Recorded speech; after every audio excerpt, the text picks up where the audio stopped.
யோவான் எழுதின சுவிசேஷம் 14வது அதிகாரம். யோவான் எழுதின சுவிசேஷம் 14வது அதிகாரம் 21வது வசனத்தை வாசிக்க கேட்போம். என் கற்பனைகளை பெற்றுக்கொண்டு அவைகளை கை கொள்ளுகிறவனே என்னிடத்தில் அன்பாயிருக்கிறான்.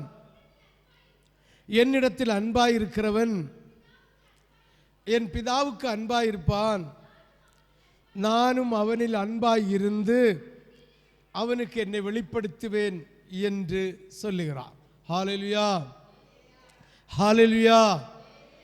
அப்ப ஆண்டவருடைய கற்பனைகளை கைக்கொண்டு கர்த்தருடைய வார்த்தைகளை கேட்டு கர்த்தருடைய வசனங்களை கேட்டு அதன்படி நடந்து ஆண்டவருடைய கற்பனை கைக்கொள்ளுகிற பிள்ளைகளுக்கு கர்த்தர் அன்பாய் இருக்கிறார். ஹல்லேலூயா. அப்ப கர்த்தர் அன்புள்ளவராய் இன்று நம்மத்திலே இருந்து நம்மோடு அவர் செயல்பட வேண்டுமானால் கர்த்தருடைய வார்த்தைக்கு கீழ்ப்படுகிற தேவ பிள்ளைகளாக நாம் மாற வேண்டும். கர்த்தருடைய வார்த்தைக்கு செவி கொடுக்கிற தேவ பிள்ளைகளாய் நாம் மாற வேண்டும். கர்த்தருடைய வார்த்தைக்கு கீழ்ப்படிந்து அவருடைய வார்த்தையின்படி நடை உடை பாவனை சொல் செயல் சிந்தனையை செயல்படுத்துகிற பிள்ளைகளாய் நாம் இருக்க வேண்டும் என்று ஆதினத்தில் எழுதப்பட்டிருக்கிற தீர்மானத்தின்படி கர்த்தர் நம் மீது விருப்பம் உள்ளவராயிருக்கிறார். ஹல்லேலூயா, ஹல்லேலூயா, ஹல்லேலூயா. கர்த்தரின் கற்பனைகளை கை கொள்ளுகிறது நிமித்தம் நமக்கு என்ன நன்மைகள் வரும், என்ன என்ன காரியங்கள் நடக்கும் என்பதை ஆகாய தீர்க்கதரிசியின் புஸ்தகம் மூலமாக ஆண்டவராகிய தேவன் ஒரு சில வார்த்தைகளை நம்மோடு தந்துவிட்டு திரும்பவும் புதிய ஏற்பாடாகிய யோவான் எழுதின சுவிசேஷத்திற்கு வந்துவிடலாம். ஹல்லேலூயா. ஆகாய் எழுதின புஸ்தகம் தீர்க்கதரிசியின் புஸ்தகம் 2வது அதிகாரம். கர்த்தரின் கற்பனைகளை கை கொள்ளுகிறது நிமித்தம் நமக்கு என்ன என்ன நன்மைகள், என்ன என்ன ஐஸ்வர்யங்கள், என்ன என்ன ஆசீர்வாதங்கள் கிடைக்கிறது என்பதை நாம் பார்த்து கொள்ளலாம். ஹல்லேலூயா. ஆகாய் எழுதின புஸ்தகம் 2வது அதிகாரம். ஆகாய் தீர்க்கதரிசன புஸ்தகம் 2வது அதிகாரம் அதனுடைய 11 முதல் 14 வரை ஒவ்வொரு வசனமாக வாசிக்க கேட்போம். 11 முதல் 14 வரை ஆண்டவராகிய தேவனுடைய தீர்க்கதரிசியின் மூலமாக ஆண்டவருடைய வேதத்தை அறிந்த தெரிந்த புரிந்த தேவ பிள்ளைகளோடு உரையாடல் நடக்கிறது. சொல்லுகிறதை நாம் இங்கு தியானிக்க போகிறோம். இன்று நாமும் மத்தியில் இந்த ஆண்டவருடைய மத்தியில் வந்திருக்கிற ஒவ்வொரு பிள்ளைகளும் ஆண்டவர் அறிந்தவர்கள், தெரிந்தவர்கள், புரிந்தவர்கள், ஏதோ ஒரு விதத்தில் ஆண்டவருடைய நன்மைகளை பெற்ற பிள்ளைகள், ஏதோ ஒரு சூழ்நிலையில் ஆண்டவருடைய வார்த்தை கேட்ட பிள்ளைகளாய் வந்திருக்கிற உங்களோடும் கர்த்தர் உரையாடி பகிர்ந்து கொள்ளுகிற வார்த்தை. ஒருவன் தன் வஸ்திரத்தின் தொங்கலிலே பரிசுத்த மாம்சத்தை கொண்டு போகையில் தன் வஸ்திரத்தின் தொங்கல் அப்பத்தையாகிலும் சோறையாகிலும் திராட்சை ரசத்தை ஆகிலும் எண்ணெய் ஆகிலும் மற்ற எந்த சாப்பிடுகிற போஜன பதார்த்தத்தை ஆகிலும் தொட்டால் அது பரிசுத்தமாகுமோ என்று கேட்கிறார். ஆமென், ஹல்லேலூயா, ஹல்லேலூயா. இது நாம் பரிசுத்தப்படாமல், நாம் ஆண்டவருடைய வார்த்தைக்கு பிரியமா இராமல், ஆண்டவருடைய வார்த்தையின்படி பேசி, ஆண்டவருடைய வார்த்தையின்படி நடந்து, ஆண்டவருடைய பரிசுத்தத்தை நாம் காத்து கொள்ளாமல், நான் தேவனுடைய மூழ்கி ஞானஸ்தானம் பெற்றவன், ஆண்டவருடைய மூழ்கி ஞானஸ்தானத்தை பெற்றவள், நான் பரிசுத்தவான் என்கிற சிந்தனையிலே இருக்கிறேன் என்று சொல்லி நம்முடைய வஸ்திரத்தின் தொங்கலாகிலும் இல்லை எதையாவது நம்முடைய சரீரத்தில் அணிந்திருக்கிற எந்த வஸ்திரத்தினுடைய ஓரங்களாகிலும் நாம் புசிக்கக்கூடிய ஆகாரத்தை தொடுமானால் அது பரிசுத்தமாகுமோ என்று அன்று ஊழியம் செய்த வேத பாரகரிடம் கேட்க சொல்லுகிறார் ஆகாய் தீர்க்கதரிசியின் மூலமாக. இதை கேட்ட ஆசாரியர்கள், வேத பாரர்கள் ஆண்டவருடைய வசனங்களையும் சங்கீதங்களையும் கற்றவர்கள் சொல்லுகிறார்கள், பரிசுத்தமாகாது. உண்மைதான். எப்படி பரிசுத்தமாகும்? தொங்கல் வெள்ளையா இருக்கிறது, வஸ்திரம் வெள்ளையா இருக்கிறது என்று சொல்லி நாம் ஆண்டவருடைய நாமத்தை வீணில வழங்குகிறவர்களாய், எந்த இடத்திலையும் மனுஷருக்கு முன்பாக நம் தெய்வத்தை அறிக்கை பண்ண துணிவில்லாதவர்களாய் இருந்துவிட்டு, நம்முடைய வஸ்திரம் பட்டால், நம்முடைய ஜெபம் கேட்டால், நம்முடைய துதி சத்தத்தினால் பரிசுத்தமாகும் என்கிற சிந்தனை உடையவர்களாயிருந்தால், சாரி, மன்னித்துக் கொள்ளுங்கள், உங்களுடைய சிந்தனையை கர்த்தர் அபத்தமாக்கி போடுவார். நீங்கள் கர்த்தருடைய நாமத்தை வீணிலே வழங்காமலும், கர்த்தருடைய மகிமையை புறந்தள்ளாமலும், கர்த்தருடைய அன்பை நீங்கள் ஏற்றுக்கொண்டு கர்த்தருடைய அன்பிலே இருந்தால் உங்களுடைய ஜெபம் கேட்கப்படும். உங்களுடைய சரீரங்கள் இன்னொரு சரீரத்தோடு படும்போது, கை படும்போது சுகம் கிடைக்கும், விடுதலை கிடைக்கும். அந்த பதார்த்தம் கூட, அதாவது சாப்பிடுகிற ஆகாரம் கூட ஆசீர்வாதமாய் மாறும் என்பதை புரிந்து கொள்ள வேண்டும். வஸ்திரம் பரிசுத்தமாய் இருக்கிறது, வஸ்திரம் வெண்மையாய் இருக்கிறது என்று சொல்லி நம்முடைய ஆவியாத்தும சரீரம் கர்த்தருடைய நாமத்தை வீணிலே வழங்குகிற விதமாய் இருந்தால், நிச்சயமா சொல்லுகிறேன், அது பரிசுத்தமாகாது. அதுதான் ஆகாய தீர்க்கதரிசி ஆசாரியர்களோடு கேட்கிறான். வாசிக்க கேட்போம். ஒரு விசை கூட 11வது வசனத்தை. தொங்கலிலே பரிசுத்த மாம்சத்தை கொண்டு போகையில் தன் வஸ்திரத்தின் தொங்கல் அப்பத்தை ஆகிலும், சாதத்தை ஆகிலும், திராட்சை ரசத்தை ஆகிலும், எண்ணெய் ஆகிலும், மற்ற எந்த போஜன பதார்த்தத்தை ஆகிலும் தொட்டால் அது பரிசுத்தமாகுமோ என்று நீ ஆசாரியனிடத்தில் வேத நியாயத்தை பற்றி கேள் என்று சேனைகளின் கர்த்தர் சொல்லுகிறார் என்றான். அதற்கு ஆசாரியர்கள் அத்தனை பேரும் பிரதியுத்தரமாக பரிசுத்தமாகாது என்று உண்மையை சொன்னார்கள். ஹல்லேலூயா, ஹல்லேலூயா. திரும்பவும் ஒரு வார்த்தை ஆகாய தீர்க்கதரிசியின் மூலமாக இந்த வேதத்தை அறிந்த, தெரிந்த, புரிந்த பிள்ளைகளோடு, இந்த ஆசாரியர்களோடு, அதாவது சீசர்களோடு ஆண்டவர் கேட்க சொல்லுகிறார். வாசிக்க கேட்போம். 13வது வசனம். பிணத்தால் தீட்டுப்பட்டவன் அவைகளில் எதையாவது தொட்டால் அது தீட்டுப்படுமோ என்று ஆகாய் பின்னும் ஆசாரியர்களோடு, அதாவது சீசரோடு கேட்கிறான். அதுக்கு அந்த சீசர்கள் பிரதியுத்தரமாக தீட்டுப்படும் என்றார்கள். இதுவும் உண்மையான வார்த்தை. ஹல்லேலூயா, ஹல்லேலூயா, ஹல்லேலூயா, ஹல்லேலூயா, ஹல்லேலூயா. ஒரு பிணத்தை தொட்டுவிட்டு அந்த பிணத்தை தொட்டவன் இன்னொருவனை தொட்டால் அது தீட்டு, பாத்திரத்தை தொட்டால் தீட்டு, சோத்தை தொட்டால் தீட்டு, போஜன பதார்த்தங்களை தொட்டால் தீட்டு. இது உண்மை, தீட்டுப்பட்டே ஆகும். ஆனால் நாம் பரிசுத்தப்படாமல் நம்முடைய வஸ்திரம் பரிசுத்தமாய் வெண்மையாய் இருக்கிறது என்று சொல்லி ஆண்டவருடைய நாமத்தை வீணிலே வழங்கி ஆண்டவருடைய பரிசுத்த சரீரத்தை நான் வைத்திருக்கிறேன் என்று சொல்லி அந்த வஸ்திரத்தின் தொங்கல் எந்த ஜனங்கள் மீது பட்டாலோ, போஜன பதார்த்தம் பட்டாலோ பரிசுத்தமாகுமோ என்று கேட்கிறார்கள். பரிசுத்தமாகாது, அதுவும் தீட்டுதான் படும். ஆமென். நல்லா புரிஞ்சுக்கணும். ஆண்டவருடைய வார்த்தையின்படி புரிஞ்சால் கர்த்தர் உங்களை ஆசீர்வதிப்பாராக.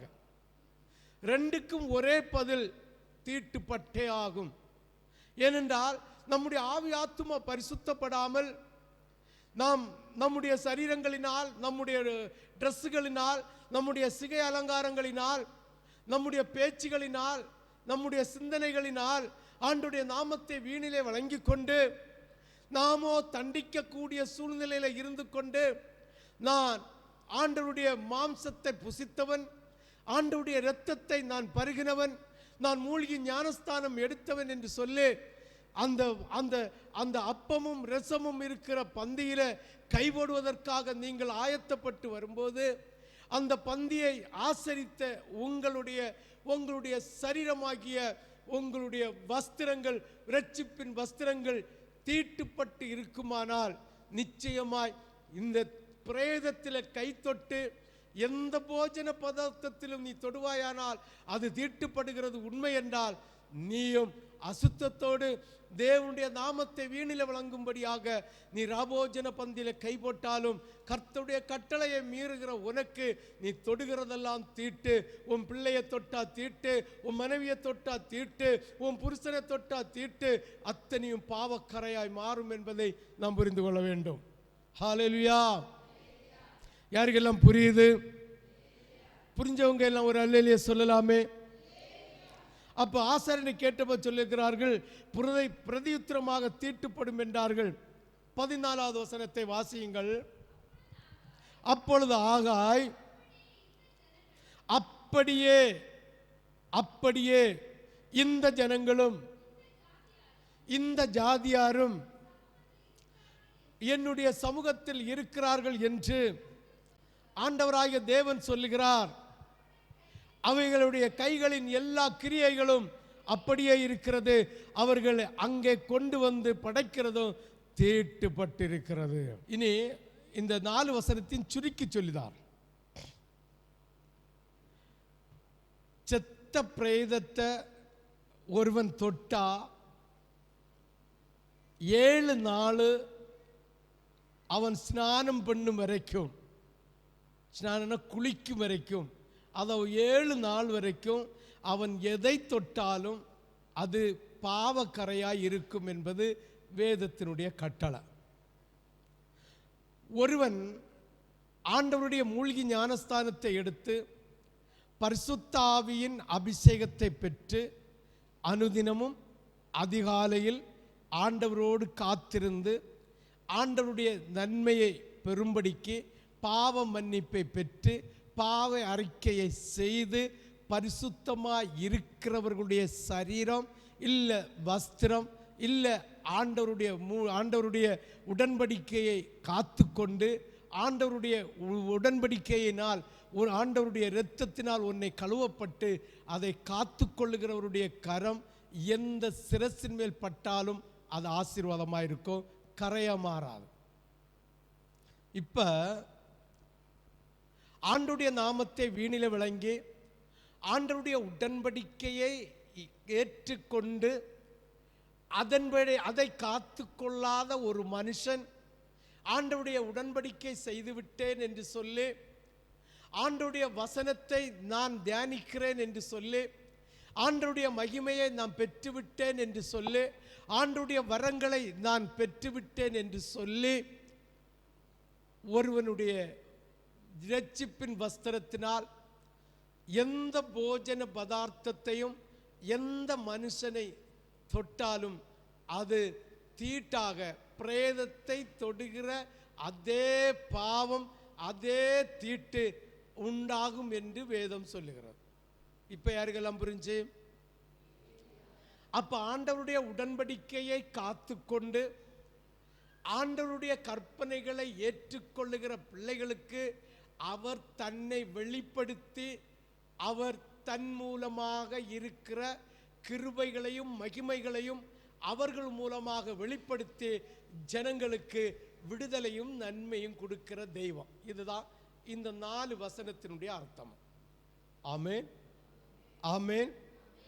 அப்ப ஆண்டவருடைய பரிசுத்த இரத்தத்தையும் சரீரத்தையும் நான் என்னுடைய இரட்சிப்பின் வஸ்திரத்தோடு வைத்திருக்கிறேன் என்று சொல்லியும் கர்த்தருடைய உடன்படிக்கையை காத்து கொள்ளாதவர்களாய் இருந்தால் அந்த பரிசுத்த இரத்தத்தை நீ உட்கொண்டும் பரிசுத்த சரீரத்தை உட்கொண்டும் உன் வஸ்திரம் உன்னுடைய அந்த உட்கொண்ட சரீரத்தில் இருக்கிற இரட்சிப்பின் வஸ்திரத்திற்கு அடையாளமாக இருக்கிற வெண் வஸ்திரம் தொடுகிறது மூலமாகவும் அந்த பிரேதத்தை தொட்ட தீட்டு உனக்கு உண்டாகும் என்று கர்த்தர் சொல்லுகிறார்.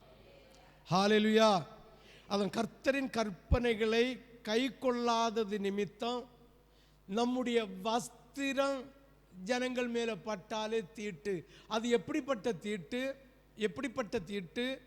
பிரேதத்தை தொட்டால் 7 நாள்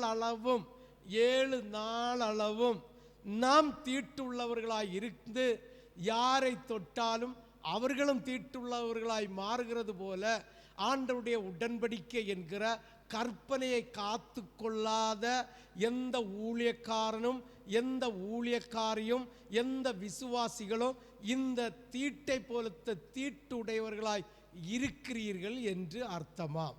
இந்த தீட்டோட எதை தொட்டாலும் அதுவும் தீட்டாகும், பரிசுத்தமாகாது என்று ஆண்டவர் என்று நமக்கு வாக்கு தருகிறார். ஆமென். இரண்டாவது, இப்படி கட்டளைகளை மீறி நடந்தது நிமித்தம் இந்த கட்டளைகளை நாம் ஏற்றுக்கொள்கிறேன் என்று சொல்லி சுருக்கமா உடன்படிக்கையை ஏற்றுக்கொள்வேன், உயிருள்ள நாளெல்லாம் உடன்படிக்கையை ஏற்றுக்கொள்வேன் என்று சொல்லி அதை மீறி நடக்கிறதுனால் என்ன வருகிறது பார்ப்போம். இப்படி கட்டளைகளை மீறி நடக்கிறது நிமித்தம் ஆகாய் 2வது அதிகாரம் 16-17, ஆகாய் 2வது அதிகாரம் 16-17. அந்த நாட்கள் முதல் ஒருவன் 20 மரைக்காலாக தானியத்தின் அம்பாரத்தில், அவ்வளோ 20 மரைக்கால அளந்து கூட்டும்படியாக இருந்த அம்பாரத்துக்கு அண்டையில் வந்தபோது 10 மரைக்கால் எங்க போச்சுன்னே தெரியல. 20 மரைக்கால் தானியம் இருந்தது. இல்லாவிட்டால் வைத்துக்கொள்ளுமே 2 லட்சம் ரூபாய் வருமானம் இருந்தது. அதை காணுகிறோம், அதை தெரிகிறது, நமக்கு கைவசம் வருகிறது. அதன் அண்டையில் போகும்போது 1 லட்சம் எங்க போச்சுன்னே தெரியல. ஆண்டவருடைய உடன்படிக்கையை காத்து கொள்ளாதது நிமித்தம் நாம் பிரேதத்தின் தீட்டை போல நாமும் கரைப்பட்டவர்களாய் இருக்கிறது நிமித்தம் நமக்கு ஆண்டவர் தந்த ஆசீர்வாதத்தை அனுபவிப்பதற்காக பக்கத்தில் போகும்போது பாதியை காணவில்லை. அந்த நாட்கள் முதல் ஒருவன் 20 மரைக்காலாக கண்ட அம்பாரத்தினிடத்தில் வந்தபோது 10 மரைக்கால் மாத்திரம் இருந்தது. ஒருவன் ஆலையின் தொட்டியில் 50 குடம் மொள்ள ஆலையினிடத்திலே வந்தபோது 20 குடம் மாத்திரம் இருந்தது. இதேதான் ஆலையில் போகும்போது 5 லட்சம் ரூபா வருமானத்துக்குள்ள என்ன லாபம் இருந்தது. ஆனால் கிட்ட போகும்போது 30 குடத்தை காணல, 20 குடம் மட்டும் இருக்கு. இது எதனால சொல்றோம் தெரியுமா? பாஸ்டர், நாம் செஞ்ச வேலைக்கெல்லாம் நான் சம்பாதிச்ச பணத்துக்கெல்லாம் நான் எப்படியோ இருந்திருக்கணும் பாஸ்டர், ஆனால் எங்கே போகுதுன்னே தெரியல, எப்படி என் கையை விட்டு நகழுதுன்னே தெரியல. ஒன்னே ஒன்று, ஆண்டவருடைய உடன்படிக்கையை கடைபிடிக்காதது நிமித்தம், ஆண்டவருடைய திருச்சபை ஒழுங்கை கடைபிடிக்காதது நிமித்தம், ஆண்டவராகிய தேவன் திருச்சபையில் தந்திருக்கிற அதிகாலை ஜெபம், குடும்ப ஜெபம், பைபிள் தியானம், ஆண்டவருடைய ஆலயத்தில் நடக்கிற ஒவ்வொரு ஆலய ஆராதனையிலோ உங்களுக்காக தந்திருக்கிற நேரத்தை கடைபிடிக்காதது நிமித்தம். சிந்தித்து பாருங்கள். இதுல ஒரு ஃபிட்டு கூட நான் கையில போட்டு சொல்லல. உலகத்தில் உள்ள ஒரு கதையும் இதுல நான் சேர்க்கல. வசனத்தின்படி சொல்லித்தாரே. மனம் திரும்ப மனதாய் இருக்கிறவர்கள் மனம் திரும்புங்கள். இன்று முதல் கர்த்தர் உங்களை ஆசீர்வதிப்பார். ஹல்லேலூயா, ஹல்லேலூயா. நீ நேற்றுக்கு பிடிச்சி அதை நினைக்கவே செய்யாத. செத்தவனுக்கு ஜாதகத்தை பார்க்க வேண்டிய அவசியம் இல்லை. உயிரோடு இருக்கிற இந்த நாள் முதல் கர்த்தர் உனக்கு தருகிற கட்டளை, நேற்று வர விட்டுரு, இன்னைக்கு முதல் அதான் வார்த்தை. இன்று முதல் உங்களை ஆசீர்வதிப்பேன். நேற்று நீ ஆசீர்வாதத்தை கண்டிருக்கலாம், விட்டுரு. நேற்றைக்கு 30 குடத்தை காணாம போச்சு, விட்டுரு. பாதி காணாம போச்சு, விட்டுரு. நீ ஆண்டவருடைய உடன்படிக்கையை, ஆண்டவரோடு நீ ஜீவன் உள்ள நாளெல்லாம் செய்வேன் என்று சொன்ன உடன்படிக்கையை நீ கடைபிடிக்காவிட்டால் நீ பிரேதத்தை தொட்டவளுக்கு தொட்டவனுக்கு சமமாயிருக்கிறாய். நீ உன் குடும்பத்தில் உள்ள பிள்ளைகளை தொட்டாலும் அது சாபத்தில் முடியும். நீ எதை செய்தாலும் அது சாபத்தில் முடிகிறது. சற்று சிந்தித்து பாருங்கள், சற்று யோசித்து பாருங்கள். கர்த்தர் ஜீவன் உள்ள தேவன். ஆமென், ஹல்லேலூயா. யாருக்கெல்லாம் புரியுது? புரிஞ்சவங்க ஒரு அல்லேலூயா சொல்லலாமே. இனி 17 பாருங்க. இந்த உடன்படிக்கை என்கிற பிரமாணம் என்கிற கட்டளையை ஏற்றுக்கொள்ளாதது நிமித்தம், வாசி 17, கருக்காயினாலும் விசப்பனியினாலும் கல்மழையினாலும் உங்களை உங்கள் கைகளின் வேலையெல்லாம் அடித்தேன், ஆனாலும் நீங்கள் என்னிடத்தில் மனதை திருப்பாமல் போனீர்கள் என்று கர்த்தர் சொல்லுகிறார். காய்ச்சலை தந்து பார்த்தேன், விசப்பனியை தந்து பார்த்தேன், கற்காய் அதாவது உபத்திரவங்களை தந்து பார்த்தேன். ஆனாலும் நீ ஆண்டவருடைய சமூகத்தில் தந்த உடன்படிக்கையை நிறைவேற்றுகிற இடத்துல இல்லை. இன்னைக்கு ஒரு எச்சரிப்பா கண்டிப்பா ஒரு வார்த்தையை சொல்லிவிட்டா, பாஸ்டரை 2 வாரம் காணலையெங்கி இன்னா கடை சுப்பேனுக வண்டிய மாடம். ஹல்லேலூயா, ஹல்லேலூயா. சொல்லுங்க பாப்போம் அந்த வசனத்தை ஒரு கோட வாசிங்க. கருக்காயினாலும் விசப்பனியினாலும் கல்மழையினாலும் உங்களை உங்க கையின் வேலையெல்லாம் அடித்தேன், ஆனாலும் திரும்பாமல் போனீர்களே என்று ஆண்டவர் சந்தோஷத்தோட சொல்றார். அப்படிதானே? சந்தோஷத்தோட சொல்றாரா, மனவேதனையோட சொல்றாரா? சொல்லுங்களேன், சொல்லுங்களேன். தெரியுது. ஆனா எங்க மனவேதனை ஆண்டவர் எங்க காணியாரு இல்லையா? ஆண்டவருக்கு மனவேதனை நமக்கு தெரியுது, நமக்கு மனவேதனை ஆண்டவர் எங்க அறியாரு என்று சொல்லி நொண்டி சாக்காக நம்ம சாக்கு மூட்டையில வச்சிருப்போம். ஆமென், ஹல்லேலூயா, ஹல்லேலூயா. யோசித்து பாருங்கள். ஆண்டவராகிய தேவன் சொல்லுகிறார், என்னுடைய உடன்படிக்கையை மீறின ஜனங்களை ஆகா என்கிற தீர்க்கதரிசியின் மூலமாக சொன்ன வார்த்தையை கேட்டோம். அதுக்கு அடுத்து கீழ்ப்படியத்ததுனால கர்த்தர் எப்படி அடிச்சாருன்னு பார்த்தோம். இந்த பாடு, அதாவது உடன்படிக்கை கீழ்ப்படியாதது நிமித்தம் வருகிற உபத்திரவம் இது என்பதை புரிந்து கொண்டோம். 3வது, இந்த பாடுகள் மாற இந்த ஜனங்கள் என்ன செய்தார்கள்? நல்லா புரிஞ்சுக்கொள்ளணும். இன்று முதல் கர்த்தர் நம்மளை ஆசீர்வதிக்க போறாரு. ஃபர்ஸ்ட்ல கேட்பதற்கு உங்களுக்கு கடினமா தோணப்படாது. இருதயத்தை சதையாட்டு வச்சிலுங்க, கல்லா வச்சாதுங்க.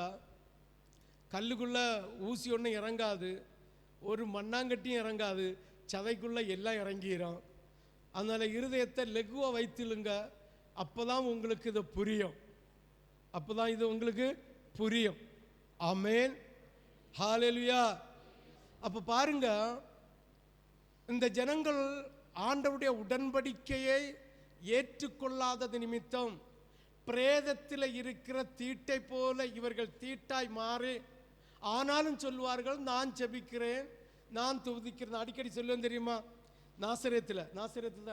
நாசரேத்தில் ஒரு தீர்க்கதரிசியை நான் கண்டேன். கொப்புள் வர செயினம் போட்டுட்டு, கொப்புளையும் வெளியில காட்டிட்டு, ட்ரெஸ்ஸை 2 பக்கமும் அங்கேயும் இங்கே பின்ன குத்தி மார்பகத்தை காட்டிட்டு கர்த்தர் என்னோடு பேசுகிறார் தீர்க்கதரிசின்னு சொன்னாங்களே.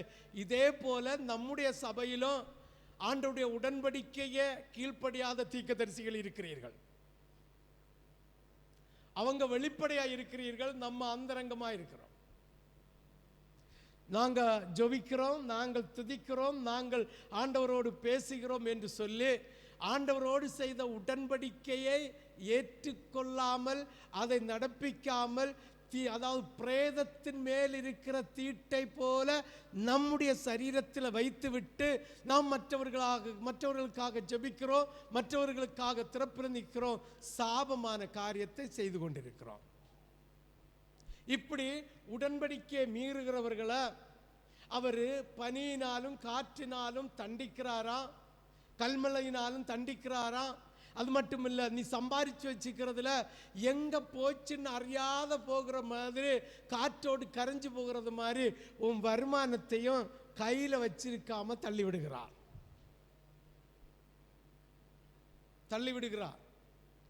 ஆனா இந்த இந்த இந்த கரை சாபம் மாறுவதற்கு ஜனங்கள் என்ன செய்தார்கள் பாருங்கள். இந்த பாடுகள் மாற ஜனங்கள் செய்த காரியம், அதுக்கு முன்ன இன்னும் 2 வசனம் இருக்கு. ஆகாய் 1வது அதிகாரம் 9, 10, 11. 1, 9, 10, 11. அதிகமாய் வருமென்று நீங்கள் எதிர்பார்த்திருந்தோம், இதோ கொஞ்சம் கிடைத்தது. நீங்கள் அறுத்து வீட்டுக்கு கொண்டு வந்தும் ஊதி போடுகிறேன். எதன் நிமித்தம் என்றால், என் வீடு பாழாய் கிடக்கும் போது நீங்கள் அவனவன் தன் வீட்டிற்கு ஓடி போகிறீர்களே. பாழாய் கிடக்கிறதுனா, இன்னைக்கு இந்த பாழாய் எதுக்கு தாராருன்னா, ஆண்டவருடைய ஆலயத்தில் துதி சத்தங்களும் ஜெப சத்தங்களும் நிறைவாக இல்லாத பட்சத்தில் ஆண்டவருடைய உடன்படிக்கை ஏற்றுக்கொண்டு உனக்காக தந்த நாளை, உனக்காக கர்த்தர் ஏற்படுத்தின நாளில் இந்த ஆலயத்தில் வந்து கர்த்தரை துதிக்காமல் பாடாமல் நீ ஆண்டவருக்கு மகிமை செலுத்தாமல் கரெக்டான நேரத்துக்கு வராமல் பாழாய் போகும்படியாக நீ நடந்து கொள்ளுகிற விதம். ஆமென், ஆமென். பாருங்க, அதிகமாய் வருகிறது. நான் அதை ஊதி போடுகிறேன். எது நிமித்தம் என்றால், என் வீடு பாழாய் கிடக்கும் போது, என் வீட்டில் துதி சத்தம் இல்லை, என் வீட்டில் ஜெப சத்தம் செய்வதற்காக உங்களை ஏற்படுத்தின தெய்வத்தினுடைய உடன்படிக்கையை மீறி போட்டு அந்த நாளை நீங்கள் ஆண்டவருடைய சமூகத்தில் கொடுக்காம பால் அடைஞ்சு போகும் வண்ணமாக நீங்கள் நடத்துகிறது நிமித்தம். ஆமென், ஹல்லேலூயா, ஹல்லேலூயா. நீங்கள் எல்லோரும் அவனவன் தன் வீட்டிற்கு ஓடி போகிறீர்கள், இது நிமித்தமே என்று சேனைகளின் கர்த்தர் சொல்லுகிறார். ஆமென், ஆமென், ஹல்லேலூயா, ஹல்லேலூயா. எதுக்குன்னே தெரியாம, என்ன சூழ்நிலைக்குன்னே தெரியாம அவன் வீட்டுக்குள்ள போய் அவன் மூடிக்கொண்டு கிடக்கிறான். இல்லை, அவன் வேலையில் செய்கிறான். ஆண்டவருடைய ஆலயம் என்ன சூழ்நிலையில் இருக்கணும், என்ன சூழ்நிலையில் இருக்க வேண்டும் என்று சிந்தித்து வந்து உட்கார்ந்து ஆண்டவர்கிட்ட செய்த பொருத்தனையின்படி, ஆண்டவர் தந்த உடன்படிக்கையின்படி ஆண்டவரை பாடி மகிமைப்படுத்தாதது நிமித்தம் இந்த உபத்திரவங்கள் வருகிறது என்பதை நாம் புரிந்து கொள்ள வேண்டும். அது மட்டுமா? பாருங்க, இது நிமித்தமே என்று சேனைகளின் கர்த்தர், ஆதலால் உங்கள் மேல் இருக்கிற வானம் பனியை பெய்யாமலும் பூமி பலனை கொடாமலும் போயிற்று. நான் நிலத்தின் மேலும் மலைகளின் மேலும் தானியத்தின் மேலும் புது திராட்சை ரசத்தின் மேலும் எண்ணெயின் மேலும் பூமியில் விளைகிற எல்லாவற்றின் மேலும் மனுஷர் மேலும் மிருகங்களின் மேலும் கைப்பாடு அனைத்தின் மேலும் வறட்சியை வருவித்தேன் என்றார். பாருங்க, இப்படிப்பட்ட சூழ்நிலையில இருந்து அந்த ஜனங்கள் என்ன செய்தார்கள்? இந்த பாடுகள் மாற ஜனங்கள் என்ன செய்தார்கள்? இதை நாம் பார்ப்போம். ஆகாய் 1வது அதிகாரம் 12வது வசனம். 11 வாசித்தம் 12. அப்பொழுது செயல்தியேலின் குமாரனாகிய செருபாபேலும் யோத்சதாக்கின் குமாரனாகிய யோசுவா என்னும் பிரதான ஆசாரியனும் ஜனத்தில் மீதியான அனைவரும் தங்கள் தேவனாகிய கர்த்தருடைய சத்தத்துக்கும் தங்கள் தேவனாகிய கர்த்தர் அனுப்பின ஆகாய் என்னும் தீர்க்கதரிசியுடைய வார்த்தைக்கும் செவி கொடுத்தார்கள்.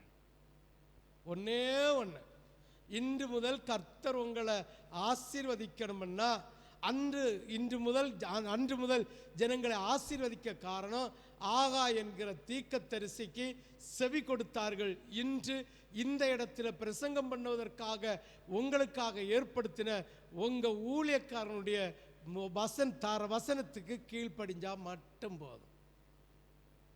வேற ஒரு சுக்கம் நீங்க செய்யண்டாம். உங்க பொண்ணும் வேண்டாம், உங்க காயின்ஸும் வேண்டாம், உங்க பொருளும் வேண்டாம், உங்களுடைய ஆஸ்தியும் வேண்டாம், ஒன்றும் வேண்டாம். கர்த்தர் கர்த்தர் என்று சொல்லுகிற வார்த்தைக்கு செவி கொடுத்து கர்த்தருக்கு எதை செலுத்தணுமோ, எதை கொடுக்கணுமோ, எதை செய்யணுமோ அதை மட்டும் செய். கர்த்தர் இன்று முதல் உன்னை ஆசீர்வதிப்பார். ஹல்லேலூயா, ஹல்லேலூயா, ஹல்லேலூயா. யாருக்கெல்லாம் விளங்குது? 12வது வசனத்தை ஒரு கூட வாசிங்க.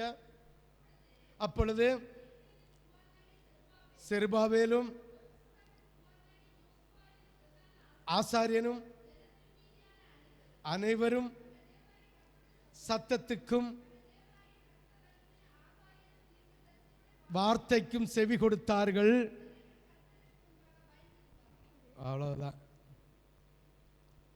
ஊழியக்காரன் சொல்லுகிற உபதேசத்திற்கும் ஆண்டவர் தந்த வார்த்தைக்கும் கீழ்ப்படிந்து கர்த்தருக்கு பயந்து இருக்கணும். கர்த்தருக்கு பயந்து அவருடைய சமூகத்தில் காத்திருக்கணும். ஹல்லேலூயா, ஹல்லேலூயா, ஹல்லேலூயா. ஜனங்கள் செய்ததை ஒரு விசை கூட வாசியுங்கள். 12. அப்பொழுது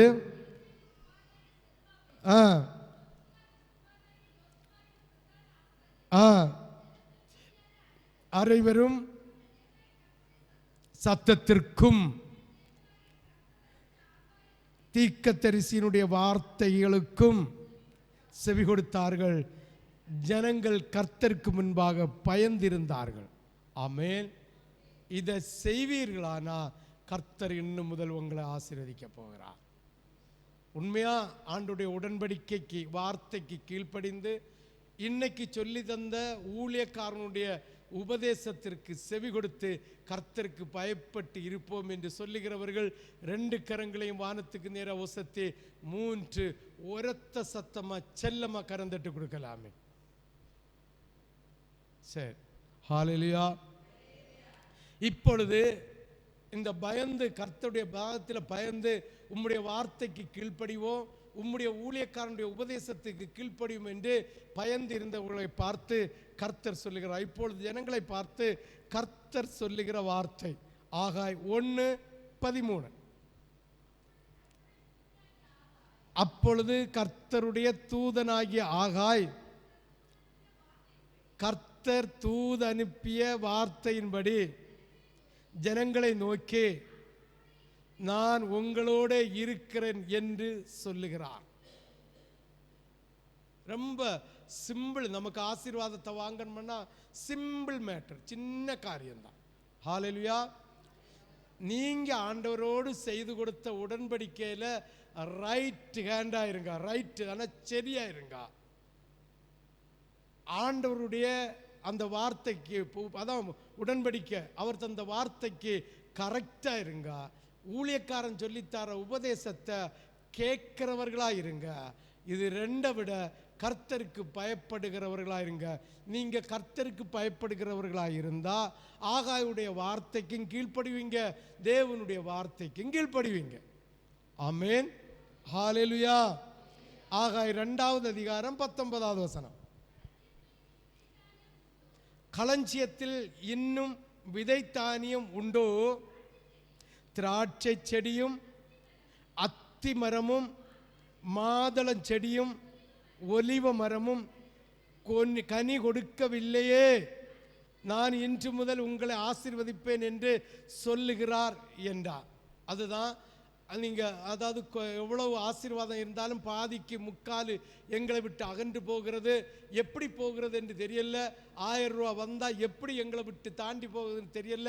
அந்த குழுக்கு இந்த குழுவை குடிக்க, அந்த குழுவை குடிக்கன்னு பைசா எல்லாம் விருதே ஆகுது போகுது என்று சிந்தித்து கொண்டிருக்கிற நீங்க இந்த 12வது வசனத்தின்படி, 13வது வசனத்தின்படியும் 2வது அதிகாரம் இருந்தா 2வது அதிகாரம் 19வது வசனத்தின்படி அவர் சொல்லுகிறார், நான் உங்க கூட இருப்பேன் என்று சொல்லுகிறார். ஹல்லேலூயா. இதே போலதான் பாருங்க, நீங்க ஆண்டவருடைய சத்தத்துக்கு செவி கொடுத்து கர்த்தருக்கு பயந்திருப்பேன் என்று நீ 12வது வசனத்தில் சொல்லப்பட்டது போல இருந்தா கர்த்தர் உங்களை பார்த்து சொல்லுவார், நீ பயப்படாத, இனி உன் களஞ்சியத்தில் தானியம் ஒன்றும் தீராது. ஏன்னா 19வது வசனத்தை சொல்ல, நான் உங்க கூட இருப்பேன். அவர் இருந்துட்டா எந்த தானியம் பதறடிச்சு போகும்? என்ன குழப்பம் வரும்? சமாதானம் வருமா வராதா? சமாதானம் வருமா வராதா? இதே போலதான் புதிய ஏற்பாட்டு விசுவாசியாகிய உனக்கும் எனக்கும் இயேசு சொல்லுகிற வார்த்தை. இதுவரை சொன்னது யாருக்கு? உங்களுக்கு இல்லை.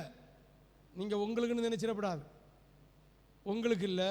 பழைய ஏற்பாட்டு காலத்தில் கர்த்தராகிய தேவன் இவங்களுடைய போக்கு சரியில்லாதது நிமித்தம், இவங்களுடைய செய்கை சரியில்லாதது நிமித்தம் ஆகாய தீர்க்கதரிசியை கொண்டு எச்சரிப்பான வார்த்தையை சொல்லி அதற்கு பயந்து நடந்தா நான் அவங்க கூட இருப்பேன், அவங்க கூட அவங்களுக்கு ஏற்ற நன்மைகளை செய்வேன் என்று சொன்னார். இதே போலதான் புதிய ஏற்பாட்டு காலத்து விசுவாசியாகிய எனக்கும் ஆண்டவர் சொல்லுகிற வார்த்தை தான் யோவான் எழுதின சுவிசேஷம் 14வது அதிகாரம் 21 முதல் 24 வரை ஒவ்வொரு வசனமா வாசிக்கணும். என் கற்பனைகளை பெற்றுக்கொண்டு அவைகளை கை கொள்ளுகிறவனே, புரியுதா உங்களுக்கு? ஆகாயிட்ட சொல்லி இஸ்ரவேல் ஜனங்களுக்கு சொன்ன அதே வார்த்தைக்கினுடைய பிரதிபலனை தான் இங்க சொல்லியிருக்கு. பிரதிபலிப்பதான் இங்க சொல்லியிருக்கு. என்கிட்ட அன்பாய் ஒருத்தன் இருக்கிறான்னு சொல்றான்னா, என்னுடைய கற்பனைகளை நான் உங்களுக்கு உடன்படிக்கையை தரும்போது நீங்கள் செய்த பொருத்தனைய, நீங்கள் செய்த கற்பனைய, தந்த கற்பனையை ஏற்று நடப்பேன் என்று சொன்னது நிமித்தம் உன் மீது உடன்படிக்கையை தந்திருக்கிறார். இந்த உடன்படிக்கையை ஏற்று நடந்தால் மட்டும்தான் நீங்கள் இயேசுவோட அன்பா இருக்கிறீர்கள் என்ற அர்த்தம். இனி எடி எரேமியா தீர்க்கதரிசியின் புஸ்தகம் 3வது அதிகாரம் 10வது வசனத்தை வாசி. எல்லாத்தையும் கண்டும் கேட்டும் அறிந்தும் உணர்ந்தும் ருசிச்சும் இருந்த, எப்படி நீ உங்களை ஆண்டவர் என்ன சொல்லியாரு? துதிக்கிற துரோகி. சாதாரண துரோகி இல்ல, துதிக்கிற துரோகி. துதிக்கிற துரோகி. எப்படி கள்ளத்தனமா உடன்படிக்கை பண்ணினீர்களே தவிர முழு இருதயத்தோட என்ன செய்யல? மனம் திரும்பல. அப்ப எப்படி புதிய ஏற்பாட்டு காலத்தில் ஆசீர்வாதத்தை பெற்றுக்கொள்ள முடியும்? தேவனுடைய அன்பா இராதவன் பிதாவிடத்தில் அன்பு இல்லையா? இயேசு விட்டு அன்பா இருக்கிறவன் தான் யார்கிட்ட அன்பா இருப்பான்? சொல்லுங்களா? ஹல்லேலூயா. வாசிங்க 22 வாசிங்க.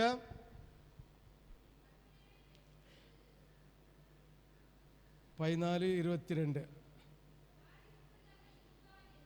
ஸ்காரியத்தல்லாத யூதா என்பவன் அவரை நோக்கி, ஆண்டவரே, நீர் இந்த உலகத்துக்கு உம்மை வெளிப்படுத்தாமல் எங்களுக்கு உம்மை வெளிப்படுத்த போகிற காரணம் என்ன?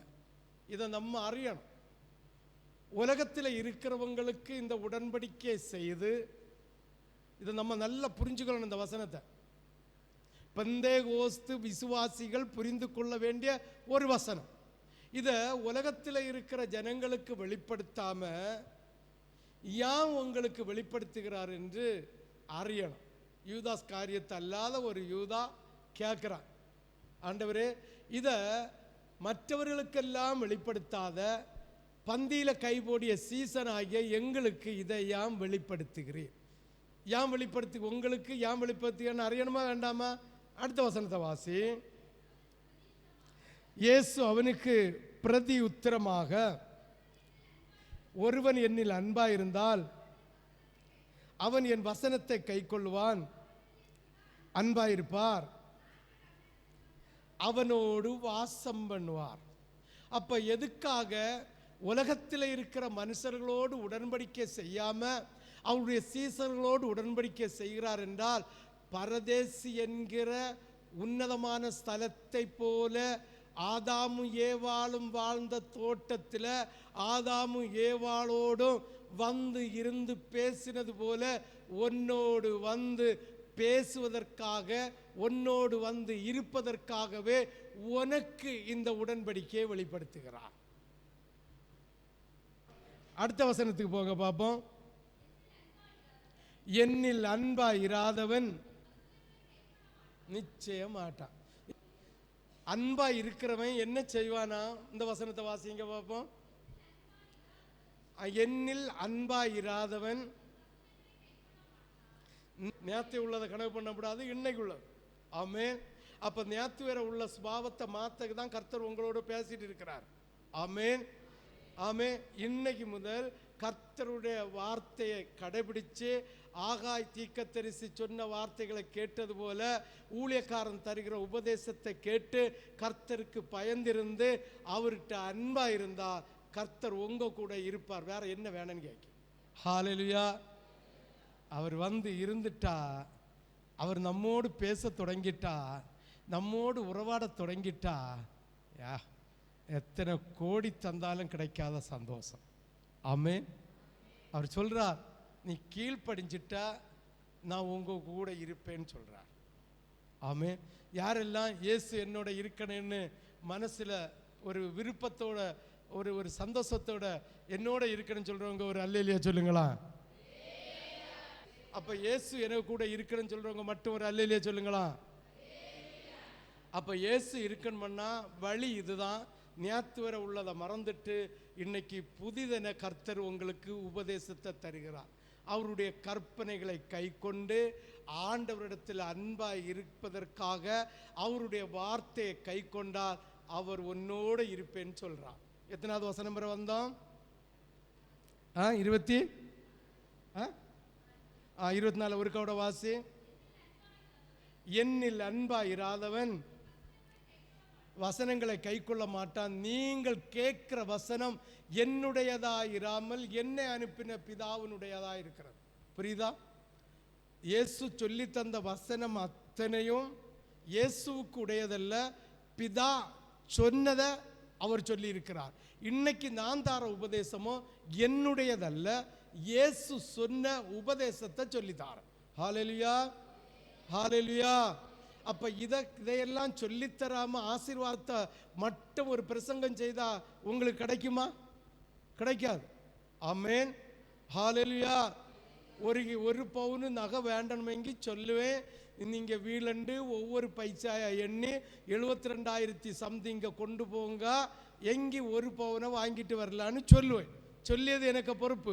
வீரிலிருந்து பணத்தை எடுக்கும்போது குறைஞ்சி போவேன்னு எடுக்காம இருந்தா ஒரு பவுன் தங்கம் வீட்டுக்கு வராது. புரியுதா?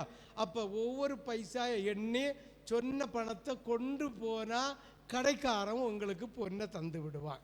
இதை சொல்லுகிறது தான் எனக்கு, கால்குலேஷன் பண்ணுறது தான் எனக்கு. ஆமென். அப்ப ஆண்டவர் உங்க கூட இருந்து இன்றைக்கு அதிசயங்களை இன்று முதல் உங்களுக்கு செய்யணும்னா அவர் எதெல்லாம் சொல்றாரோ அதை சொல்றேன். ஆமென். அப்ப சரீரத்தில் இருக்கிற பாடுகள், வியாதிகள், டாக்டர்னால் முடியாத காரியத்தையும் நம்ம பரம வைத்தியர் செய்வாரா செய்ய மாட்டாரா? செய்யணும்னா வழி இதுதான், வழி இதுதான். ஹல்லேலூயா. வாசியுங்கள் 1 யோவான் 2வது அதிகாரம் 3ல இருந்து 6 வரை.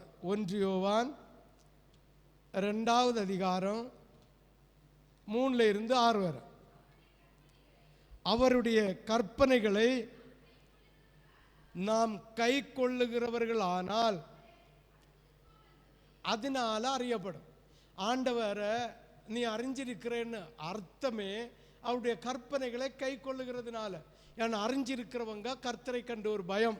பாருங்க, ஒரு ரவுடி இருக்கிறான் உலகத்தில், ரவுடி இருக்கிறான், ஒரு பலசாலி, அதாவது ரவுடின்னு சொல்றதோட ஒரு பலசாலி இருக்கிறான்.